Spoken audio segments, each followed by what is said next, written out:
Hey, everybody. It is Mike Aguilera from CEO Warrior here, and I have my good friend, Jay Abraham. How are you, Jay? Mike, I am exceptional, and I'm even better talking to you and your colleagues. So I'm having a good day. Thank you. I'm getting my coffee real quickly. Thank you. Yeah, I'm here for you. I am doing great. It looks like, well, we're going to have 80 degrees in New Jersey, which is good because we might be getting close to catching up with your beautiful weather in California out there. How has the weather been anyway out there? Ironically, it's been a little overcast and chilly, and we normally have really good weather right now, but it's a little bit off. But on a relative basis, we're blessed. We have much better weather than most, much more frequently than most. So we are, it's a good place to live. Yeah, that's great. Hey, Jay, and we'll jump right into it. Everybody that joined us, welcome on here today. I'd like Jay. I know a lot of you came on here because you know who Jay is, but Jay, give us a quick little, snapshot, who you are, what you've done, and probably for all of you, why I'm so excited to have Jay come out to our Service Business Edge event again, June 12th to 15th. So, Jay, tell them a little bit about you. Well, if you'll allow me, why don't I tell them only things that would be relevant to them? Because I've been very blessed. I've traveled the world figuratively and literally, both teaching business growth, profit multiplication, market domination, asset building as far as the worth of a business. But probably what's the most important to your group is that I have been blessed in my experiences to work with over 1,000 industries. Why this is important is that most people in one industry pretty much follow the herd. They do the same approaches of marketing or selling, or their business models are the same, or their messages are pretty much the same. So plus or minus 20%, they're better or worse. When you see 1,000 different strategies you could follow, 1,000 different business models, 1,000 different uh, ways to access a market, 1,000 different ways to differentiate and distinguish your preeminence and your value, 1,000 different ways to ethically extend the profitability of a prospect, a buyer, an inactive buyer. You have a far broader, I guess I would call it a quiver of arrows to shoot to grow your business, to multiply your profits, to elevate your stature, to make your business work harder and harder for you.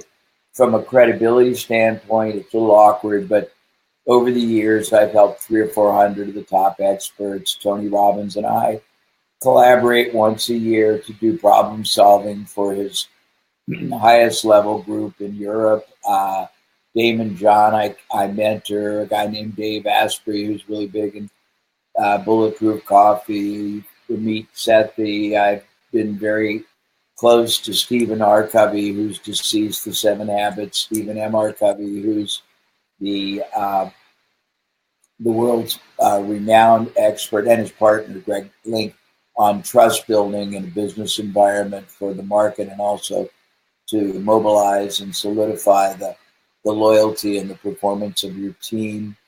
I am pretty much now called upon. I only do mostly private clients, and our goal is to really accelerate their growth and elevate their profits while really, really hurdling their status and their niche or their market to a much higher level. But most of the work I do today, when I do public work, but not a lot. I'll speak at very strategically significant seminars, conferences, but mostly people don't ask. I've created a lot of proprietary processes: 3 ways to grow a business, 21 power principles of explosive growth, 9 drivers of exponential growth, 3 advanced ways to grow a business. I'm just telling you this because you asked me. Uh, the sticking point solution, 9 ways to get your business unstuck, the 34 X factors, EX for exponential growth, the Strategy of preeminence. It's a lot of preemptive marketing, leverage marketing. But basically what I'm known for, I think, is how to work on the geometry of the business, how to look at the as many as the 50 hidden and under-recognized impact points in somebody's revenue system that can be each made to produce greater results with almost no effort, no additional effort, just shifting the way you do it, no additional investment, very little or no risk. And I guess, and I'm very proud. I've been doing this for many, many decades, but I'm still relevant. And I'm saying this just because Mike asked me. In January this year, there was a major article on me in Forbes.com, Inc.com, Entrepreneur.com, Huffington Post, and I'm very privileged to interact and collaborate with some very prominent people. Do you want more? No, I think they got it there. And he's really just giving you a little bit of what he's done. And Jay, what I love most is last time, for any of you that are on here viewing, when Jay came out to last Service Business Edge event, we really went deep into subjects. And I thought what I would do for all of you listening is ask Jay a couple of questions just off the cuff. And Jay, here's the first question. Yesterday, I'm on the phone with a gentleman. Yeah, it was Sunday, and I'm talking to him.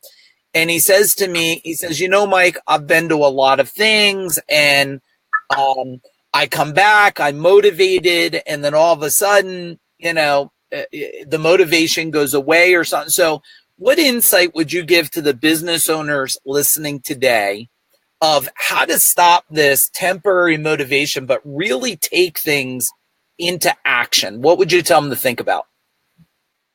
Well, there's three things that I think I would tell them.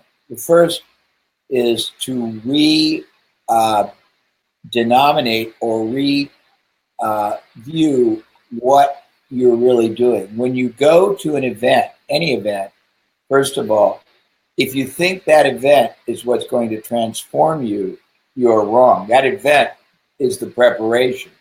What you do with it is all important. That's first. Second, there are not all events are not alike. It's very much like a one-size-fits-all belief system.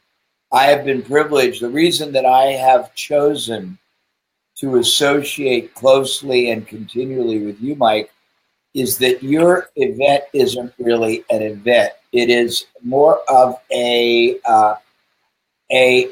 multi-day epiphany where you very logically and very dimensionally and very graphically and very example rich show people the differential that they can get by doing something a different way.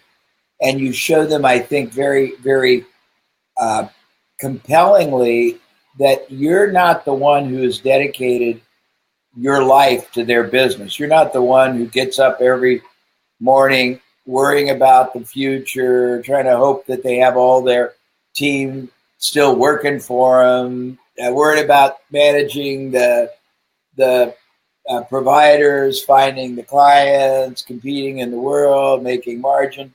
They're the ones that have hooked their wagon to that star for the rest of their life to produce their income, their success, their satisfaction, their security, their lifestyle, their children's future, their retirement, and also create it as a valuable asset that someday has sellability. You're just the one trying to help them realize all that they've wanted and they want and they don't even know is possible from it.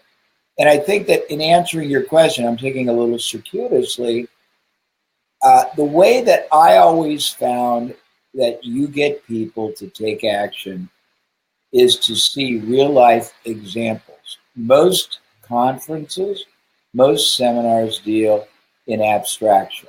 But if you, and I watched yours and you don't, if you basically share methodology, but then at the end of a session, you go around the room and you get very expansive perspective on what different people with different progressive size businesses are getting out of it, what they're seeing they can do with it, how they are envisioning applying it in their business when they go home.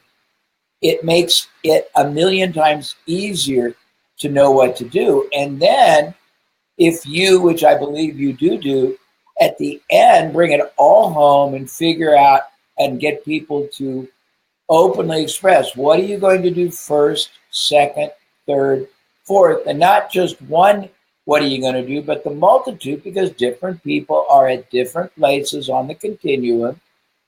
And when people who are eager to grow but have allowed themselves unknowingly, unintentionally, and undeservedly to be restricted, constrained, impeded, and how many buyers they could generate, how much size of transaction they could be getting, how much repeat business and referral business they could be getting. And then they see exactly, not theoretically or hypothetically or just generally, but very specifically, how a number of high performers see it, how they are going to use it, what they individually are going to do first, second, and third. This is really providing them with the missing links, because when you go home, you've got to try to figure out, what did I just learn? What does it mean to me? What should I do first, second, third? How do I do it? How am I going to implement? And instead of having to figure that out for yourself, they get the spectrum so that they can see within that spectrum where they are, how they best can use it, not how someone else will. And I think that's the differential with you. But for them, I would check out the format of a program, because most programs, first of all, at best, you're going to retain 9% of what you hear. Most programs are designed for a different purpose.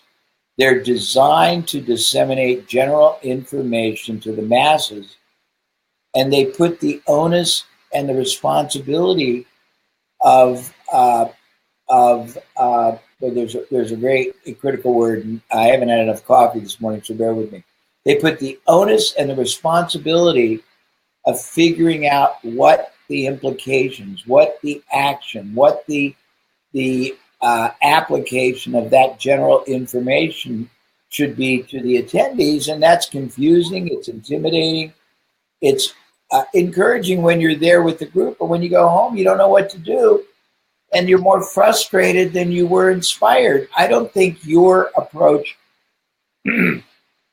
creates that environment. I think you very astutely get, and people need to understand, when you come to an event like Mike has, it is the preparation, but to me, the reason that I am unhedgingly committed to your work is that you help people not just see what can be possible macro, but you help them figure out exactingly what is needed to get them sequentially through a series of easy, non-threatening, safe, low-risk success steps throughout the continuum to where they're trying to get, and you show them that getting there is not hard. Where staying where they're at is a lot more waste than work.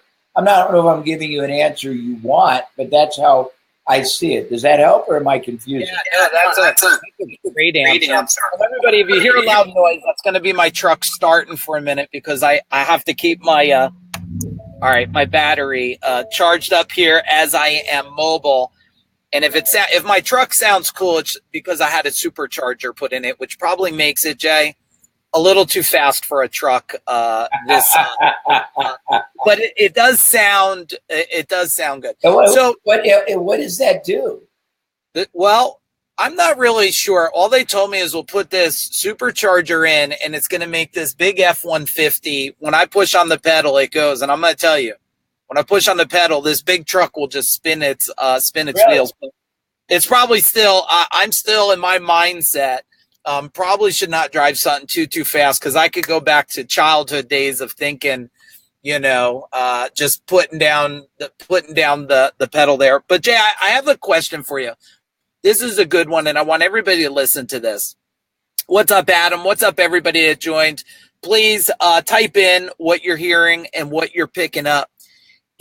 So, Jay, a lot of people, there's a difference between kind of expansion, right? My mind, I heard something, I expand on it, and actually growth, right? So there's expansion, I learned, and then there's growth. And one of the things, everybody listening, why I'm always, and I want to be a little selfish here, I hope it's okay, I'm as excited that Jay's coming out in June as you should be, because last time, and Jay, I'm going to share real quick. I was on the phone with Jay, and Jay said to me, he asked a simple question about, I don't know, I was telling him about our building, and I want you all to listen about this. And I was telling him we have this 10,000 square foot building where we host the event in East Brunswick, New Jersey. And he just said something like, oh, well, what happens with that building, when you're not using it? And I'm like, well, it's kind of empty. And then he just real quick, he's like, oh, well, there's these wine things and you could rent it and leverage the parking lot. And I'm like, holy crap. So what I want you guys to listen to, and then I want to go back to Jay on expansion and growth, is Jay has this ability to see, and maybe that's a better question. How do you see, Jay, these opportunities all over the place where I look at it as a building I'm renting, and Jay looks at it in a whole nother light of what's there. So I don't know if that's super clear, but talk to me a little bit about maybe seeing opportunities and the difference between expansion and growth. Okay, well, you've got a duality of requests, which is fine. Let's take the duality and break it apart. So expanding your mind is stimulating intellectual entertainment.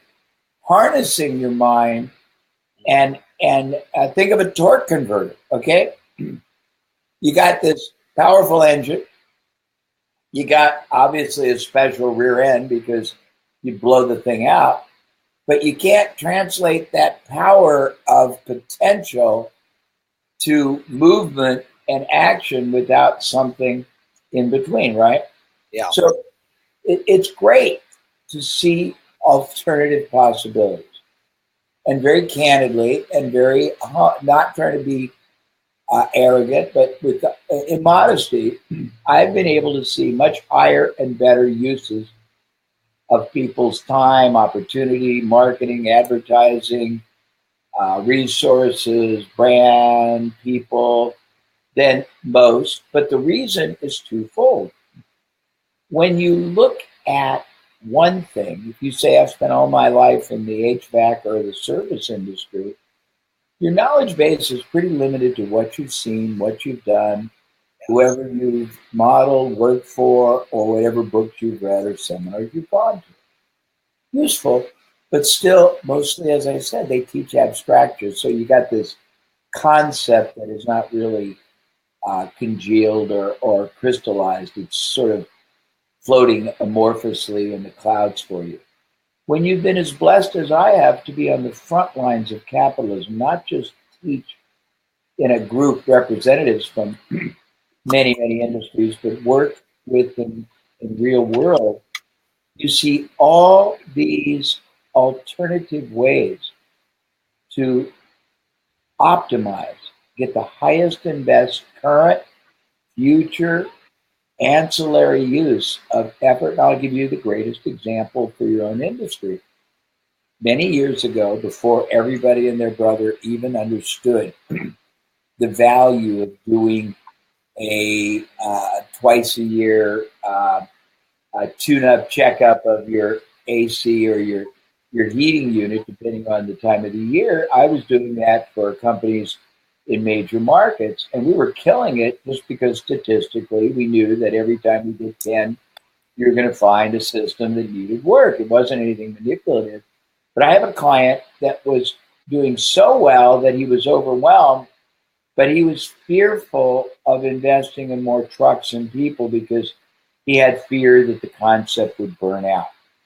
And so he was underperforming his own capacity.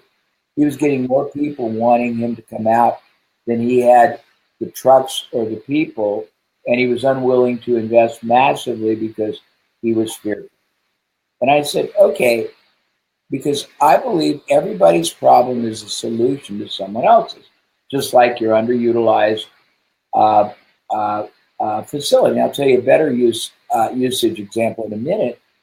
But I said, let's find a credible, ethical competitor who's not doing that well, but has quality people, has underutilized trucks. Let's make a deal with them where when we have overage, we give them magnetic signs to put on their truck. We give their guys our shirts and our pads, and they go out and they do it for us, and we give them a share.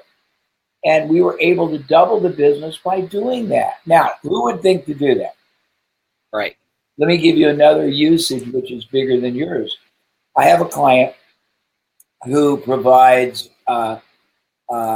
it's CRM and enterprise driving systems for martial arts schools around the country. He's got 3,000 or 4,000, and he makes 7 figures, so it's a nice business.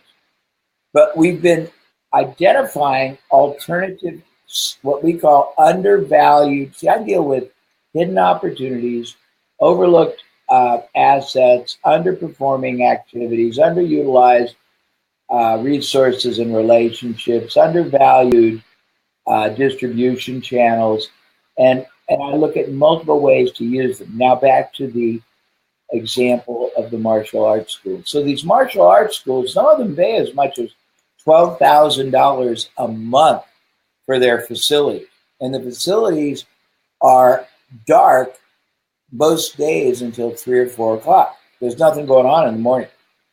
And on the weekends, they're usually dark after a certain time.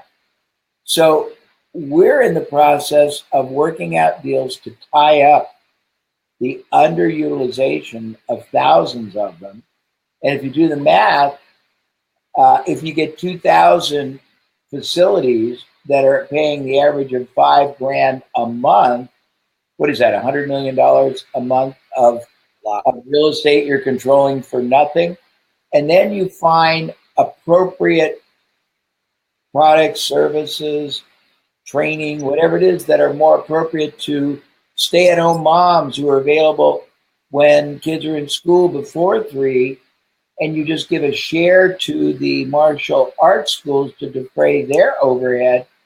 Now you've created something pretty cool because you're controlling millions and millions of dollars of assets for no out-of-pocket. That's just a weird example, but I've been trained to understand how to make ads work much better, how to make leads convert much better, how to make buyers ethically be willing to invest more, come back more often, refer a lot more people.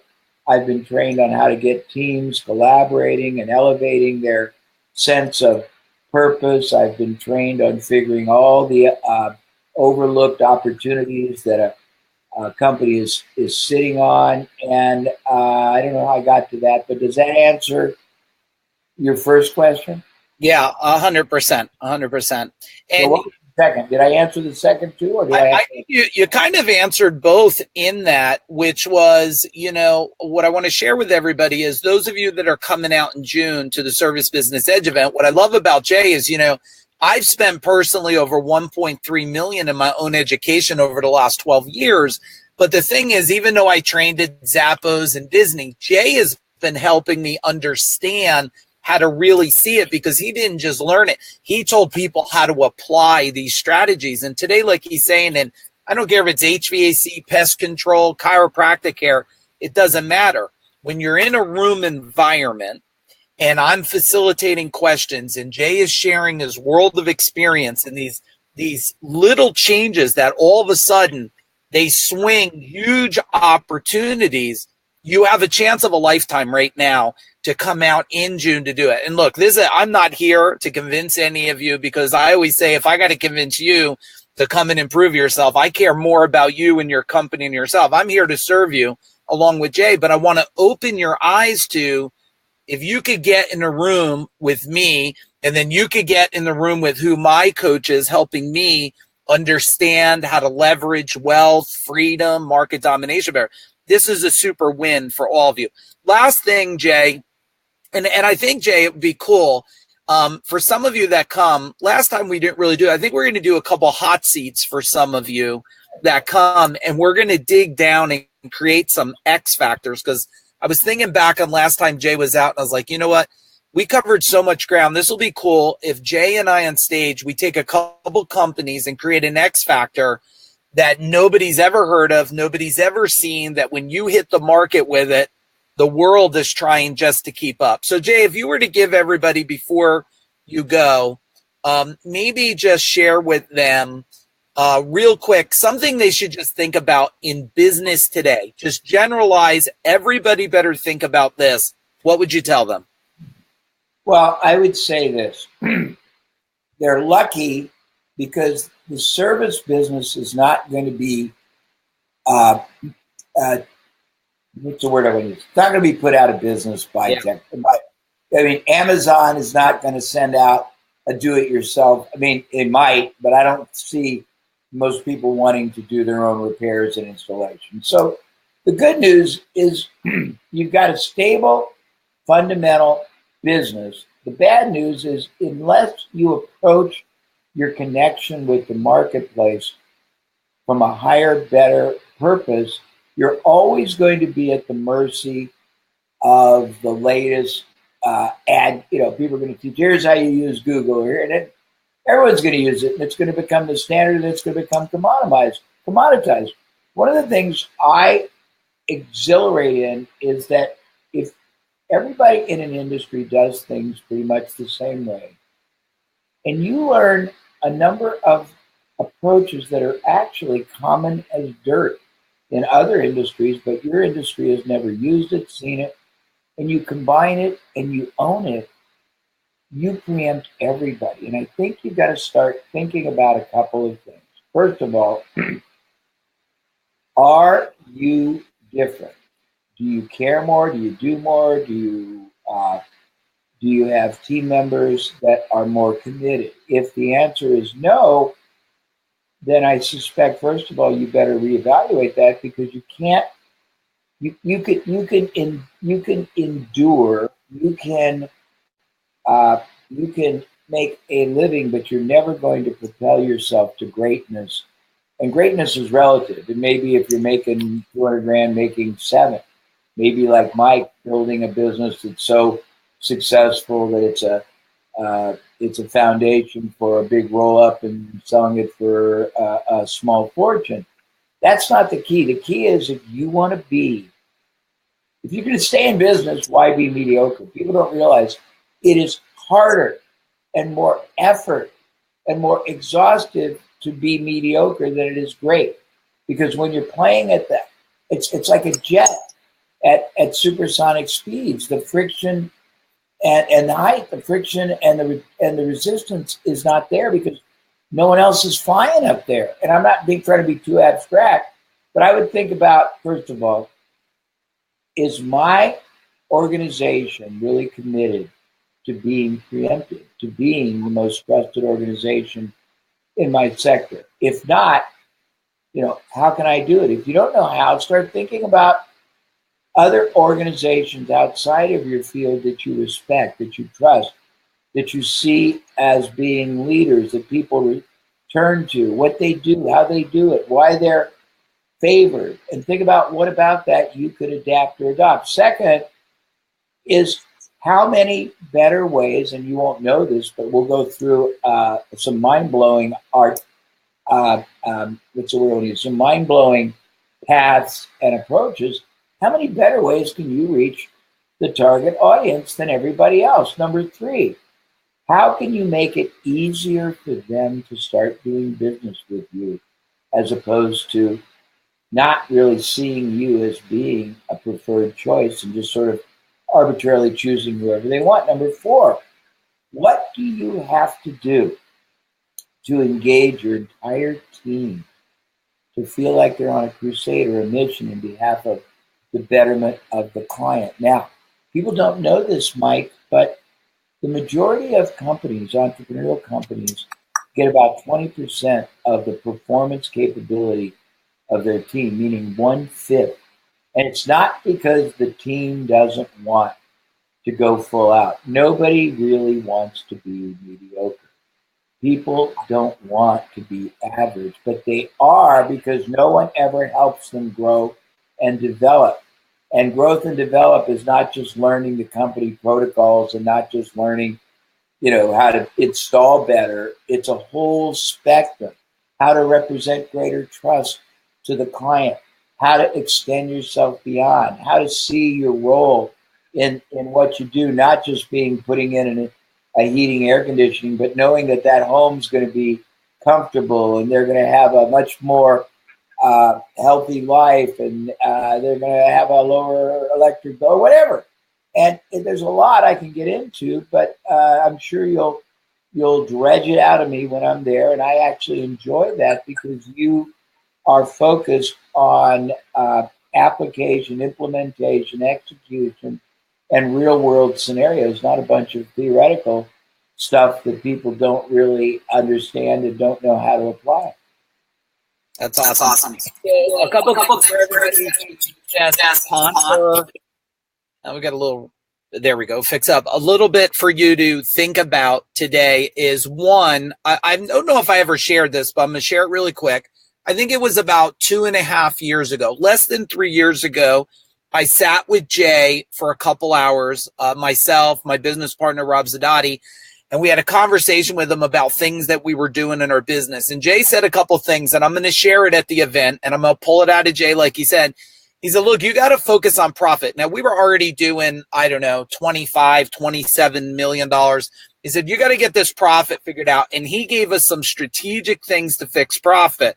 I didn't realize what was to come in the future. Less than maybe a year and a half later, it's going on a year ago today, we got ourselves to well over $30 million, double-digit profit, which most companies our size don't do, to the point that the market chased us, to the point a $40 billion company purchased us. So that's one. Number two, for you to come and get really excited to be in a small group of people in a room in June with me and Jay has also helped me when he talks about becoming the number one expert in the industry. That's why some of you are watching right now, because in the service industry of plumbing, HVAC, electrical, pest control, Jay has helped me get to this point where as a training and coaching organization, CEO Warrior is number one. Now I want to be respectful to Jay. Jay, thank you so much for your friendship. Thank you so much I'm excited to see you in June, and I'm excited to ask you a ton of amazing questions to serve everybody that's coming out. Okay, thank you, Mike, and everyone.